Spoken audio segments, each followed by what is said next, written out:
Hello, my name is Alan Basdittle and I'm Head of English at Myddelton College. What has been really exciting for me this year in using Flipgrid is to see that the way that the students have engaged with it and really taken to it.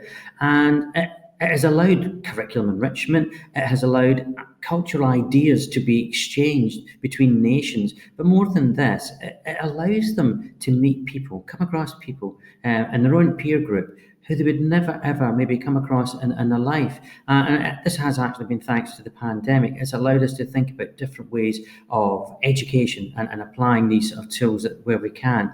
And so we have had students from Russia, France, America, all talking to each other with my students here in North Wales. So, seems we've had so much time to reflect over lockdown. I'd really like to know something that you have learnt, either academically or maybe learnt something about yourself that you have found valuable. I'd also be really interested to know what films you watched or what books you read over lockdown, and yeah, that's pretty much it.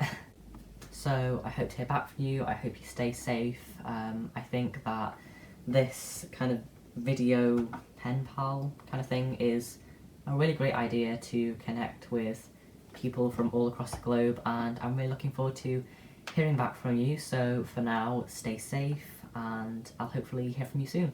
Bye. Hi, Oliver. This is Daisy. I'm from Cicero, Illinois. I'm responding to your video because I thought it was pretty cool. So you said that you like reading books a lot. I like watching movies a lot, but I have been trying to get more into reading. Um, I just want to expand my vocabulary a little bit more since next year I am going into my final year of school, my high school, 12th grade. I think it's equivalent to 13 year there. I'm not sure. So if I just butchered it, I'm so sorry. But because of that, I want to expand my vocabulary. And when I write my essays for going to college, I'd be more sophisticated. Anyways, if you have any book recommendations, to have a movie will be a plus. Please let me know. Hello, my name is Anastasia and I'm from Russia. I'd like to read you a poem which was written by Russian and Soviet writer Evgeny Alexandrovich Yevtushenko. The poem is called Human Beings. All humans are noteworthy. Their lives resemble those of planets in the skies. Each is specific and unique indeed. No planet is identical to it. If someone lived an unobtrusive life, and unobtrusiveness was in his line, people took interest in him because such an uninteresting man he was. Each human has his own inmost world, with the happiest moment to be recalled, with the most frightful moment to shake off. But those are things that we know nothing of. I really like it because the main point of this poem is uninteresting people don't exist, so it means that every person is important. Hi, I'm Jalissa. I'm a junior in Morton East High School and I turned 17 about 2 months ago. I've lived in Cicero, Illinois my entire life, and I think you would know Illinois the most because of Chicago, which is the most popular city here, and I only live a few minutes away from it. It's especially known for all of its buildings and decorations during the holidays and really pretty attractions. I think the pandemic has really been tough on everyone in different ways, and it has definitely changed my way of living. So I wonder if you guys are forced to go to school, have to stay at home, and also what motivation have you found that keeps you going? Because that's something I really struggled with at the beginning to find something to keep pushing me forward. And then I also wonder if your daily routine changed. Here, school starts an hour later, so I get to sleep an extra hour, which has definitely felt pretty nice getting extra sleep compared to the previous years. And then finally, just a random question. If you could go back in time before the pandemic started and stop it from happening and have everything that has happened these past months just be erased, would you do it? Why or why not? Good evening, Jalissa. So, it is me, Abby, and here is my youngest brother, Harry. Say hello, Harry. Hello. We are currently on an evening walk through our town of St. Asaph. We do have the dog with us. She's trotting along.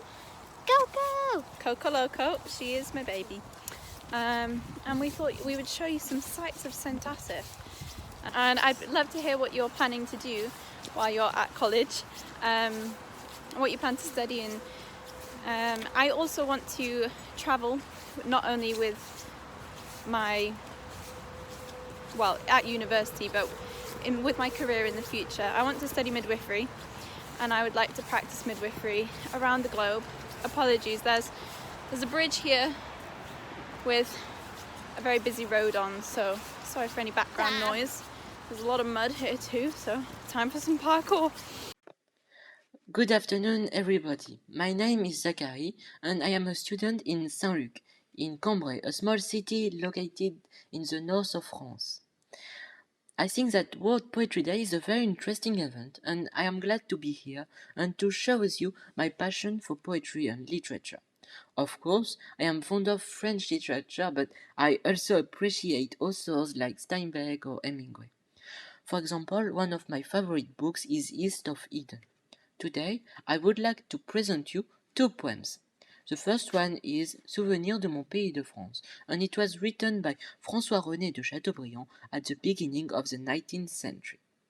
That poem is about the good memories the poet had when he was a child with his sister and his mother. He addresses that poem to his dead sister Hélène. In that poem, he describes the little thatched cottage where he grew up in Bretagne.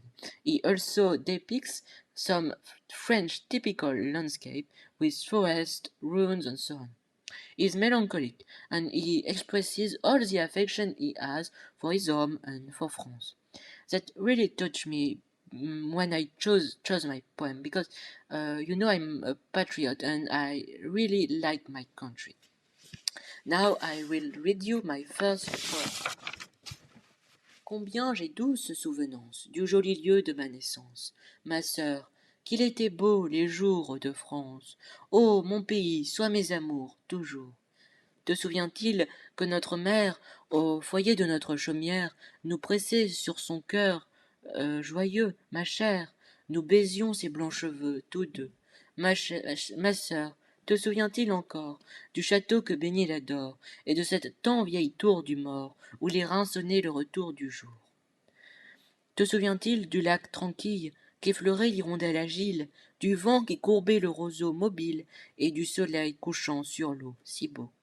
Oh, qui me rendra mon Hélène, et ma montagne, et le grand chêne? Leur souvenir fait tous les jours ma peine, mon pays sera mes amours, toujours. And it is that engagement of ideas that has been really quite breathtaking in the way that they can comment back and forth to each other. And this now has led to even bigger projects. This is long term now. This has not just been for the pandemic. This is now about a future where we are going to be looking at poetry in the voice of social change and social justice. And we've got common units of work now being looked at. My year 8 going into year 9 are going to be reading a book called Long Way Down by Jason Reynolds, just as the same age group of students in America are going to be reading that same book over the summer. And then when we come back, we're going to be able to exchange views through Flipgrid again initially, and then through Teams lessons as well. And so we get different cultural contexts. And I think this is the way forward for the future. I think this is a great way that education is going to change. It is about collaboration, not just across school curriculums, not just maybe within your local region, but it will be international. And this is what Flipgrid has allowed us to do at Myddelton College here. And it has laid solid foundations for the future with an innovative education process, an engaging educational process that captivates their young minds as they get curious about each other's backgrounds and what their educational experience has been, and against this backdrop of the pandemic.